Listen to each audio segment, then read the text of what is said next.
Assalamualaikum warahmatullahi wabarakatuh. Saya Julian Hikmal Pratama dengan NIM 220304263. Di sini saya akan mempresentasikan tentang manajemen ilmu dan seni. Manajemen ilmu adalah manajemen dapat disebut sebagai ilmu karena ia menggunakan metode ilmiah atau scientific method dalam menjelaskan fenomena manajerial. Sementara itu, pengetahuan yang menggunakan metode ilmiah dapat dikategorikan sebagai ilmu. Legitimasi manajemen sebagai ilmu sains atau badan pengetahuan, body of knowledge, baru berkembang pada awal abad 20 yang dirintis oleh Frederick Winslow Taylor dan Henry Fayol. Menurut Gulick, manajemen memenuhi syarat sebagai bidang pengetahuan atau ilmu karena manajemen telah dipelajari beberapa waktu dan disusun menjadi serangkai teori walaupun teori tersebut masih terlalu umum dan subjektif. Dan bidang manajemen juga akan benar-benar menjadi suatu ilmu kalau teori mampu menuntun manajer untuk menentukan apa yang harus mereka lakukan dalam situasi tertentu dan memungkinkan mereka dapat meramalkan akibat dari tindakan-tindakannya. Sebagai ilmu, maka manajemen merupakan suatu badan pengetahuan yang dapat dipelajari dan diajarkan dan bahkan telah diinstitusionalisasi menjadi disiplin akademik dalam pendidikan formal di sekolah, institut atau universitas, atau menjadi materi yang diberikan lembaga-lembaga pendidikan atau pelatih manajemen. Para perilaku manajemen atau para manajer yang mencoba menerapkan manajemen tanpa teori dan tanpa pengetahuan yang dibentuk oleh teori itu harus percaya pada keberuntungan, naluri atau apa yang telah mereka lakukan di masa lalu. Sebaiknya dengan pengetahuan manajemen yang terorganisir, mereka mempunyai kesempatan yang jauh lebih baik untuk memecahkan suatu masalah manajemen dengan baik dan dapat dilaksanakan karena tidak akan ilmu di mana segala-galanya diketahui dan semua hubungan telah dibuktikan. Maka ilmu tak dapat menjadi alai komprehensif dari orang yang melakukan seni itu. Jadi manajemen adalah seni dan ilmu. Karena manajemen merupakan kombinasi dari seni dan ilmu, maka untuk menjadi manajer yang efektif harus memiliki seni atau keterampilan manajemen ilmu dan atau pengetahuan tentang manajemen. Manajemen mungkin hanya dapat dilaksanakan secara benar jika manajer memiliki ilmu sebagai landasan untuk bertindak secara rasional dan seni manajemen sebagai landasan untuk bertindak secara intuitif. Salah satu keunikan dari manajemen adalah bahwa mereka yang menguasai pengetahuan manajemen belum tentu memiliki pengalaman atau mampu untuk menjalankan kegiatan manajemen dalam praktik. Sebaliknya pula, mereka yang telah berpengalaman dalam kegiatan manajemen secara praktik belum tentu mengerti akan kerangka teoritis atau pengetahuan mengenai kegiatan manajemen yang telah dijalankannya. Yang terbaik tentu saja jika kedua-duanya dapat dipadukan. Seseorang yang banyak mengerti dan menguasai pengetahuan mengenai manajemen sebaiknya mengimbangi pengetahuannya secara teoritis dengan pengalaman melalui praktik di dunia nyata. Misalnya dalam dunia organisasi. Seorang mahasiswa jurusan manajemen, misalnya, sebaliknya juga mengikuti berbagai kegiatan organisasi agar pengetahuan manajemen yang dipelajarinya akan semakin dimengerti secara praktik. Selanjutnya, manajemen seni. Manajemen sebagai praktek diakui sebagai suatu seni.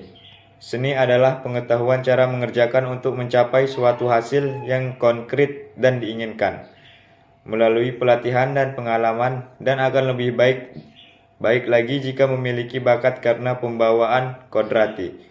Manajemen harus memiliki seni manajemen yang tidak lain merupakan bakat pribadi atau keterampilan. Seni adalah usaha manusiawi yang paling kreatif. Jika kerjasama yang terorganisasi secara efisien dan efektif dihargai dan dianggap penting, maka bermanajemen seni yang paling penting dari semua seni. Tingkat seni yang dimiliki seseorang memungkinkan orang tersebut menunjukkan penampilan yang khas dibandingkan dengan orang lain yang tidak memiliki seni. Bahkan tujuan organisasi relatif dapat dicapai secara efektif dan efisien apabila manajer memiliki manajerial. Dalam hal ini, keterampilan berhubungan dengan bagaimana mengerjakannya. Untuk dapat menyelesaikan sebuah satu hal dalam organisasi diperlukan adanya tahapan-tahapan yang sama, yang lainnya harus saling berhubungan. Sebagai contoh, misalnya kita berbisnis restoran, maka diperlukan tahapan-tahapan dari pendiri atau penyewa rumah makan. Penentuan jumlah tenaga kerja yang diperlukan, penentuan jumlah peralatan dan perangkat yang dibutuhkan, hingga tahapan berbelanja. Disinilah seni juga memiliki peran selain tahapan-tahapan tadi. Jika kita adalah pemilik dari restoran, bagaimana kita memperlakukan tenaga kerja? Kita juga sangat memerlukan seni dalam menghadapi orang-orang. Disinilah barangkali manajemen sebagai seni dapat dilatih melalui intuisi dan pengalaman dalam menghadapi kasus-kasus. Manajemen sebagai ilmu dan seni kontroversi mengenai manajemen. Apakah itu ilmu atau seni sudah sangat tua? Spesifikasi sifat. Manajemen yang tepat sebagai ilmu atau seni atau keduanya diperlukan untuk menentukan proses pembelajaran manajemen. Pengelolaannya tidak mudah. Ini bukan ilmu pasti, bahkan itu dilihat sebagai seni yang dikuasai orang dengan pengalaman. Ketika dilihat sebagai seni, manajemen itu luar biasa, tetapi ekspresi alami dari perilaku manusia. Ini intuitif, kreatif, dan fleksibel. Manajer adalah pemimpin dan seniman yang mampu mengembangkan alternatif unik dan ide baru tenaga kebutuhan organisasi mereka. Mereka selaras dengan orang-orang dan peristiwa di sekitar mereka dan belajar untuk mengantisipasi gejolak yang berputar-putar di sekitar mereka.